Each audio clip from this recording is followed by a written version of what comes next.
آج ہی کا دن 26 ذی الحجہ مسجد کا محراب اور خنجر کا وہ وار جس نے پوری امت کو ہلا کر رکھ دیا۔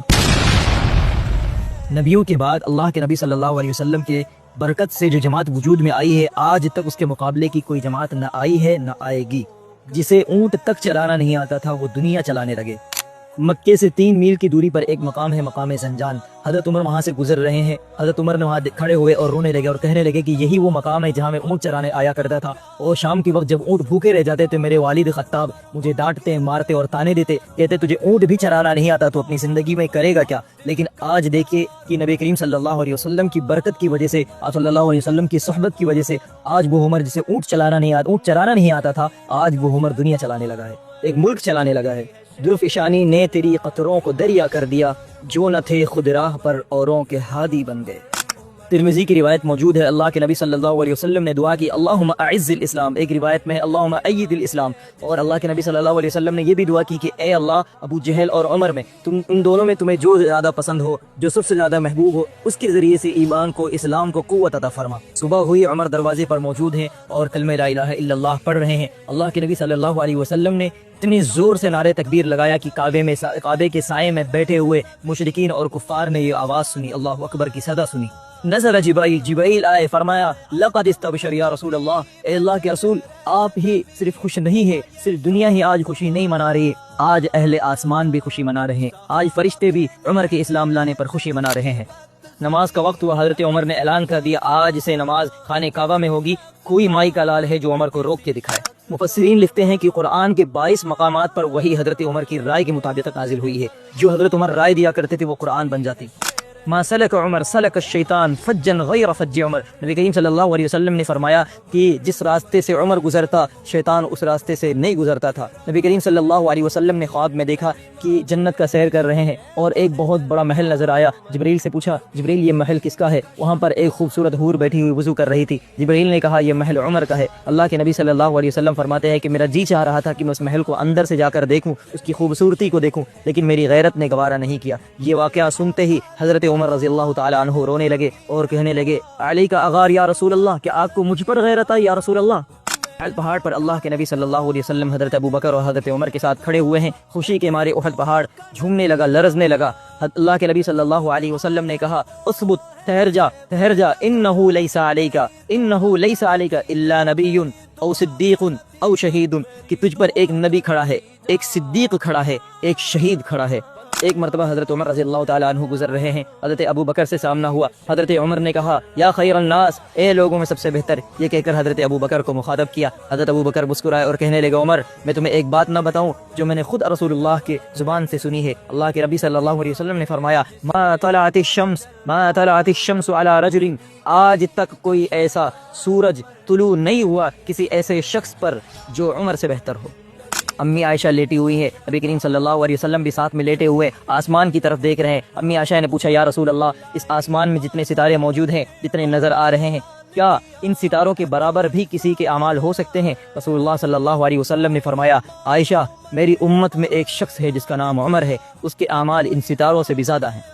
وقت کا امیر المؤمنین، اعلیٰ مرتبے والا امیر المؤمنین، اتنے بڑے مقام والا امیر المؤمنین حضرت طلحہ فرماتے ہیں کہ ایک دفعہ مجھے کسی کے چلنے کی آہٹ محسوس ہوئی، میں جا کر باہر دیکھا تو حضرت عمر رضی اللہ تعالیٰ عنہ ہے، امیر المؤمنین ہے، اور کبھی اس گھر میں جاتے ہیں تو کبھی اس گھر میں جاتے ہیں۔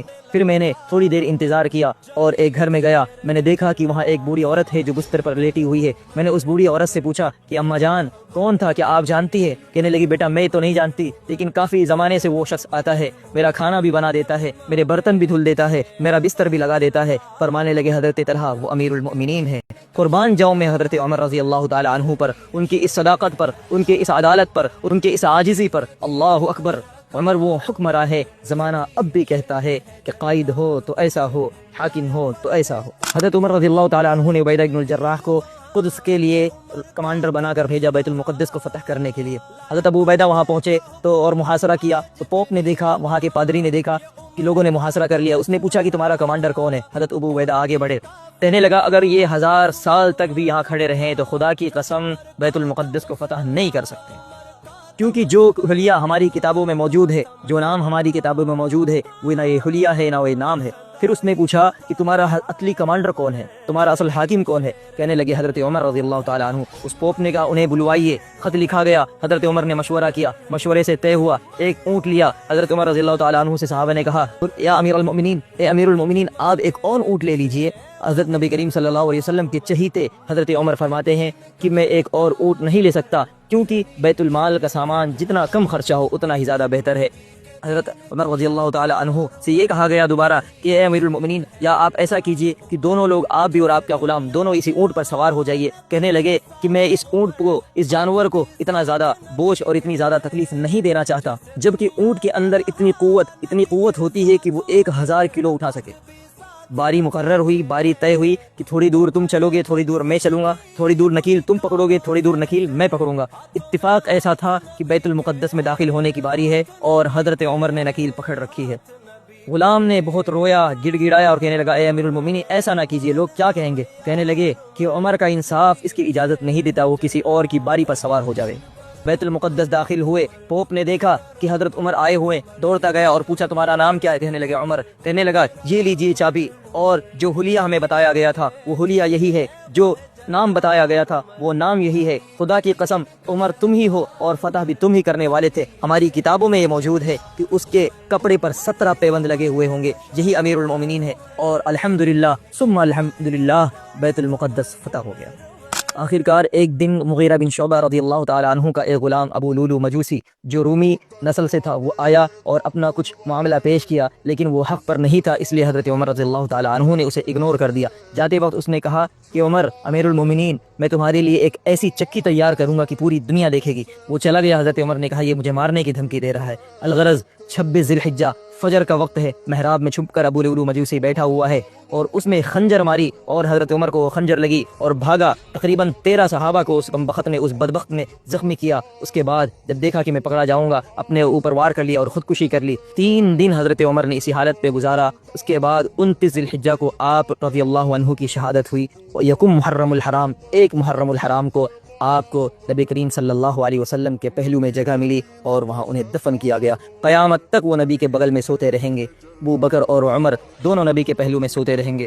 خدا کے واسطے صحابہ کے دشمنوں، صحابہ کو گالیاں دینے والوں، باز آ جاؤ، ورنہ تمہارا انجام بہت بدترین ہونے والا ہے۔ اور دشمن صحابہ بول ذرا، تجھے کیوں انکار صحابہ کا؟